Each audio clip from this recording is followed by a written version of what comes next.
All right, and finally, I want to talk about what happens if there's no oxygen present. Remember, after pyruvate is created, there's a critical fork in the road. Pyruvate will either be fed into the mitochondrion so that it can undergo further oxidation, and those electrons can be sent to the electron transport chain. But if there's no oxygen, then it would be bad for pyruvate to go through the citric acid cycle. Because remember, the point of the citric acid cycle is to strip away those high energy electrons and dump them into the electron transport chain. If there's no oxygen at the end of the chain to pick those electrons up, rip them out of complex 4, then the chain becomes clogged and you've got a really big problem on your hands. So the cell cannot afford to send pyruvate into the mitochondrion if there's no oxygen, which means the only way of generating ATP at this point is through glycolysis. And so remember, in glycolysis, you have glucose that's phosphorylated twice, once by hexokinase, another time by phosphofructokinase. The second phosphorylation event is going to make the molecule highly unstable. It's going to split in half. And what we're left with are two molecules of G3P. These molecules are going to be oxidized by NAD+, and NAD+ is going to be reduced into NADH. So remember, NAD+ swoops in, rips away high energy electrons from G3P. Hydrogen comes with, and we get these high energy electrons. The bucket is now filled up. Now remember, this oxidation event releases energy, and that energy is going to be used to attach an inorganic phosphate. So this is not coming from ATP. Let's get this NADH out of the way. It's going to be used to attach these inorganic phosphates onto G3P, which we're now going to call PGA. And this is important because now the cell is capable of harvesting these 4 phosphates and transferring them onto ADP. So the cell at this point is going to take 4 ADP and turn those into 4 ATP thanks to substrate level phosphorylation. Remember, we're ripping a phosphate off of an organic molecule and sticking it onto ADP. We're not doing oxidative phosphorylation during glycolysis. We're not smushing together ADP and inorganic phosphate. That's the job of ATP synthase. Okay, so we're left with pyruvate. What happens now that there's no oxygen? Well, we're definitely not going to be getting ATP from the citric acid cycle, and we're not going to be getting it through chemiosmosis, that oxidative phosphorylation. So the cell just basically needs to keep on doing glycolysis. Here's the problem. Normally, these NADH molecules go and dump their electrons off in complex 1 of the electron transport chain, but they can't go there. So as glycolysis continues to happen, what's going to happen to the amount of NAD+? What's going to happen to the concentration of NAD+, and what's going to happen to the concentration of NADH as glycolysis keeps occurring? Well, over time, NAD+ is going to decrease in concentration because all those buckets are getting filled up and becoming NADH.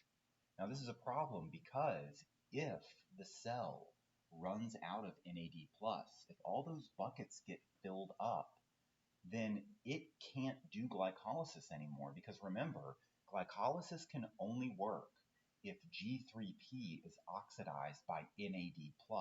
Without that oxidation event, there is no net gain of ATP during glycolysis. And so at a certain point, the cell is going to find itself in a situation where all of its NAD pluses have been converted into NADHs, and these buckets are just sitting around with nothing to do now.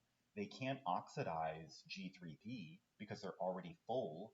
They can't go to the electron transport chain because the mitochondrion is closed for business because there's no oxygen. So what do? Well, the solution is for NADH to actually reduce pyruvate. NADH, pyruvate's not going anywhere, right? Pyruvate's stuck in the cytoplasm. It's not going into the mitochondrial matrix. So NADH just tosses the electrons back to pyruvate so that it can turn back into NAD+. Now, this bucket has been emptied. This NAD+ can go and find a G3P and oxidize it. The point of this pathway is the cell cannot run out of NAD+, because if the cell runs out of NAD+, oxidation of G3P stops and glycolysis no longer results in the production of ATP. And if that happens, if you don't get any ATP from glycolysis, if you don't get any ATP from the citric acid cycle, and you're not getting any ATP from the electron transport chain, you're not getting any ATP, period, and the cell will die. So this pathway is called fermentation. And fermentation is just simply the reduction of pyruvate. Remember, reducing something means that it's getting electrons, right? So NADH will reduce pyruvate. It will turn back into NAD+. Now, pyruvate is going to, let's see here. So this NADH is going to throw the hydrogen and these high energy electrons back over here to pyruvate. Pyruvate will actually be converted into, in our bodies, pyruvate is converted into lactic acid. So lactic acid is the product of pyruvate reduction, right? So you've got pyruvate plus NADH, reactants, yields lactic acid and some NAD+. This is what really the cell is going for. The cell is trying to make sure that it does not run out of NAD+. Now this NAD+ is free because it's an empty bucket. This NAD+ is free to travel over here to a G3P and oxidize it. There is another fermentation pathway that uses a slightly different set of enzymes, a slightly different technique. This is common in yeast or plant cells.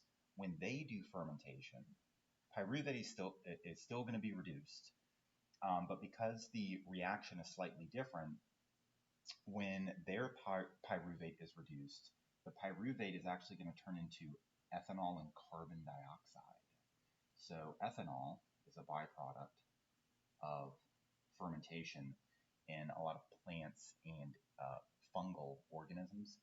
And so what that looks like is when pyruvate catches those electrons coming from NADH, it'll actually lose a carbon and 2 oxygens.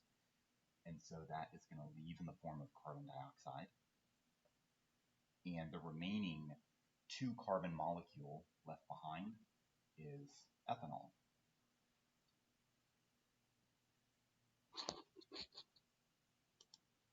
Okay, so overview. Here's how I think of fermentation. Glucose comes in, phosphorylated twice, splits in half to form G3P. Over here, you've got NAD+. This is the empty bucket. It's going to swoop in. It's going to oxidize G3P. This is a very important step with the star. Very important step. It's going to oxidize G3P. NAD+ is going to be reduced into NADH. Now remember, the oxidation of G3P, the reason it's so important is because we now have 2 phosphates that have been added that have come from an inorganic source, not come directly from ATP. Now these 4 phosphates can be harvested and transferred onto ADP to make ATP. What you're left with is pyruvate. Now, because NADH cannot go to the electron transport chain, fermentation is going to take place. Because pyruvate can't go into the mitochondrion, fermentation is going to take place. So this NADH needs to have a way of turning back into NAD+. Normally that's not a problem. It turns back into NAD+ because it dumps its electrons into the electron transport chain. But if it can't do that, then it's going to have to toss these electrons back to pyruvate So pyruvate is going to be reduced. Basically, pyruvate gets its electrons back, right? These are the same electrons that were stolen from G3P. Pyruvate gets them back. And in the process of being reduced, this pyruvate will either turn into, depending on the enzymes that are present, depending on what sort of chemical pathways are available, it will either turn into lactic acid or the 2-carbon molecule ethanol with carbon dioxide also coming off as a byproduct. This is important because this is going to allow NADH to turn back into NAD+, so that it can go and attack other G3P molecules. So this, this process, let me just circle it in purple, I guess. This process right here, this is fermentation, right? Everything on the left is just glycolysis. So fermentation is just sort of happening over on the side, and it's going to help ensure that glycolysis can continue. Notice that fermentation itself doesn't produce any ATP. Its job is to simply recycle the NADH back into NAD plus in the absence of oxygen.